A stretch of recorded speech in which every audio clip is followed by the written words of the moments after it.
Selamat berjumpa kembali di dalam layanan audio Sahabat Seperjalanan. Hari ini adalah hari Minggu 17 April 2022. Selamat Hari Paskah. Tema renungan kita dengan judul Mati dan Bangkit.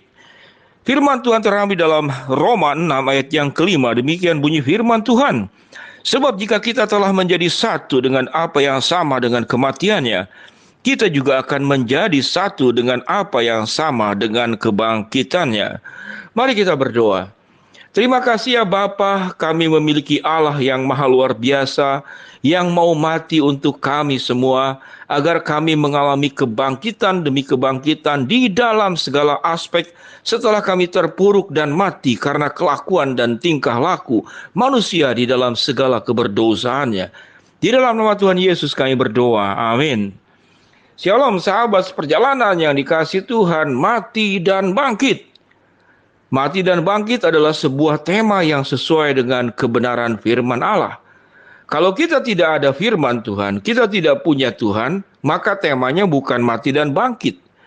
Tapi temanya akan menjadi mati dan habis, mati dan selesai, mati dan putus segala-galanya. Jikalau hidup kita tidak ada Allah. Jikalau kehidupan ini setelah meninggal selesai sudah, tamat riwayatnya. Sama seperti buku, ada pendahuluan, ada isi, kemudian ada penutup, lalu tamat, selesai. Apalagi, segala sesuatu, perjalanan air dari gunung, masuk ke sungai, sampai ke samudra, tamat, selesai.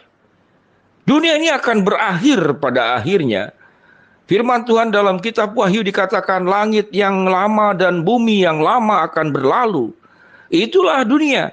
Namun di dalam Kristus, di dalam kebenaran firman Allah, kematian kita itu akan, kehidupan kita itu akan diakhiri dengan kematian, namun juga akan diawali kembali dengan sebuah kehidupan yang tanpa kematian. Sehingga di dalam orang percaya, kematian itu sekali dan sementara.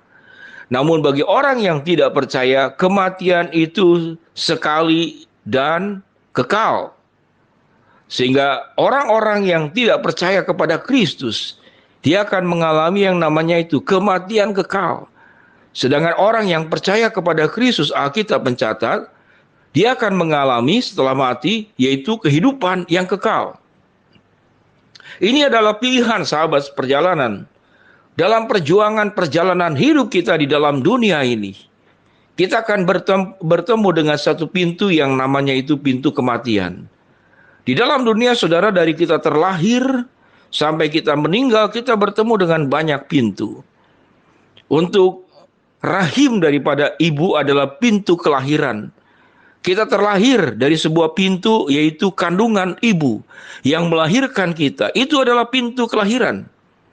Kemudian kita berjuang dalam hidup ini bagaimana mencapai pintu kesuksesan, pintu keberhasilan, dan berbagai macam pintu-pintu yang kita lewati, yang kita bisa nikmati, yang kita bisa jalani. Pintu menuju sukses, pintu menuju sebuah keberhasilan, pintu yang menuju kepada puncak, ada juga pintu dalam cerita anak-anak, dalam film dan komik, yaitu pintu Doraemon. Apa itu pintu Doraemon? Baling-baling bambu. Wah, itu kata Doraemon. Nah, Doraemon itu ada punya pintu yang namanya itu pintu Doraemon. Kita mau pergi kemana tinggal masuk, lalu keluar, lalu bisa kembali lagi. Yaitulah imajinasi dan khayalan di dalam dunia anak-anak dan cerita-cerita yang dibuat. Tentunya untuk mengajarkan hal-hal yang baik, hal-hal yang benar kepada anak-anak. Kalau kita mengingat kepada masa-masa kecil sahabat seperjalanan, yang memahami yang namanya Doraemon, kita tahu ada yang namanya baling-baling bambu, ada kemudian pintu Doraemon. Baling-baling bambu kita bisa bepergian kemana saja. Dan pintu Doraemon kita juga bisa bepergian, masuk keluar kemana saja. Mencari hal-hal yang jauh lebih indah. Dan itu memang, itu adalah imajinasi, itu adalah cerita. Namun dalam kisah nyata kehidupan kita, fakta kehidupan kita hanya sekali melewati pintu kelahiran, dan kemudian bercabang setelah kita meninggal. Kita akan masuk ke dalam pintu yang mencapai sebuah kehidupan yang kekal atau kematian kekal. Dan Yesus di hari Paskah ini, datang ke dalam dunia, terlahir, mati di atas kayu salib, bangkit pada hari yang ketiga, naik ke surga pada hari ke-40, hari ke-50 turunnya Roh Kudus, semata-mata agar kita tidak melewati sebuah pintu yang namanya itu pintu kematian kekal. Dan Tuhan menginginkan setiap kita dipilihnya, kita diambilnya, kita diselamatkannya, agar kita setelah meninggal, kita akan masuk ke sebuah pintu yang namanya pintu kehidupan kekal, bukan pintu kematian kekal. Maka anugerah yang sudah Tuhan beri, janji Tuhan yang ya, benar, pasti, dan bukan semoga, dan bukan kira-kira kurang lebih, tidak.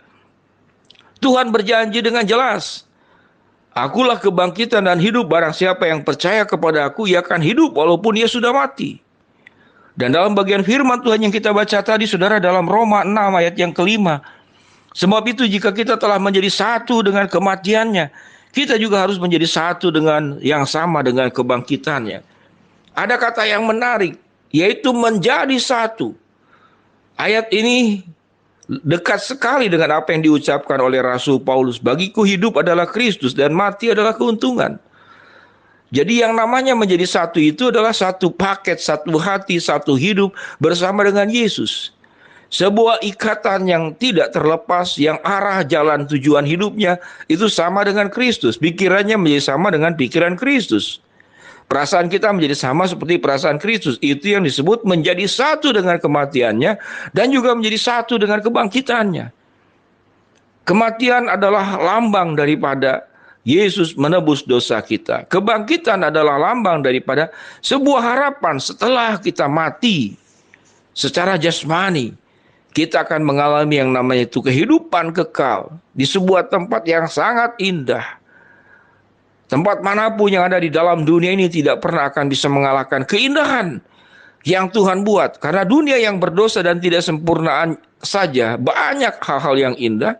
Apalagi kehidupan yang kekal, yang di dalam kesempurnaan tidak ada dosa, hanya Tuhan bertata. Sementara iblis, dosa-dosa yang kita perbuat, itu sudah Tuhan ikat, sudah Tuhan buang. Dan tidak pernah akan dibawa, saudara-saudara, ke surga, ke kehidupan kekal. Dengan demikian Alkitab dengan jelas mengajarkan, kita hidup tidak membawa apa-apa, pulang juga tidak membawa apa-apa. Lalu bagaimana sikap hidup kita? Kalau Tuhan Yesus sudah sedemikian baik dan luar biasa, biarlah kita pun juga memberikan yang baik dan hal-hal yang luar biasa buat Tuhan, dengan melakukan sebuah kehidupan secara total bersama dengan Tuhan, tidak menyimpang kiri dan kanan, tidak mengutamakan kehendakku, tapi kehendakmu lah yang jadi. Maka waktu perjalanan hidup kita bersama dengan Kristus, maka Tuhan janjikan engkau akan dengan kita akan menjadi sama dengan kematiannya, dan kita juga akan sama dengan kebangkitannya. Apa yang dimaksud dengan kebangkitan? Kita menjadi pribadi yang bangkit, yang punya semangat, punya kehidupan baru, kehidupan yang diubahkan. Dosa itu sudah mati, jangan kembali disentuh, jangan kembali dilakukan berulang. Tapi hiduplah dalam kekudusan. Karena mengapa? Karena Yesus sudah mati dan Yesus sudah bangkit bersama dan untuk kita. Dengan demikian sahabat seperjalanan, selamat. Kita boleh berkata seperti Rasul Paulus, bagiku hidup Kristus, bagiku hidup adalah Kristus dan mati adalah keuntungan. Biarlah firman Tuhan ini boleh menolong kita di dalam suasana Paskah ini. Mari kita berdoa. Bapa yang di dalam surga, hamba-Mu berdoa buat sahabat perjalanan yang sedang sakit, Tuhan jamah sembuhkan. Sahabat perjalanan yang sedang dalam masalah, Tuhan bukakan jalan. Sahabat perjalanan yang sedang memohon berharap sesuatu, Tuhan akan kabulkan sesuai dengan waktu, rencana, dan kehendak-Mu. Dalam nama Tuhan Yesus kami berdoa. Amin. Shalom sahabat perjalanan yang dikasihi Tuhan. Mari kita hidup terus bersama dengan Kristus yang sudah mati dan bangkit untuk kita semua. Amin.